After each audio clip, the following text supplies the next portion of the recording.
Hello, in this video I want to show you how to fix the problem when you have stable internet connection, but you cannot download anything from Google Play Store or use your browsers on OPPO A98.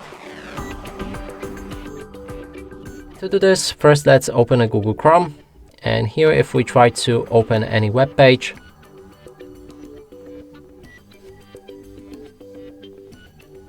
we have this error. The same as with Google Play Store, and here you can try to download something and it's stuck in the pending mode forever. And to fix this, you'll need to open your settings. Then on the bottom find additional settings and enter date and time. Here you can enable set time automatically, and we can go back to the browser. Now it should work fine. And the same as with Google Play Store, you can install any game or app and it should begin instantly. And that's it for this video. Hope you like it. Please consider subscribing to our channel, leave a like and a comment below.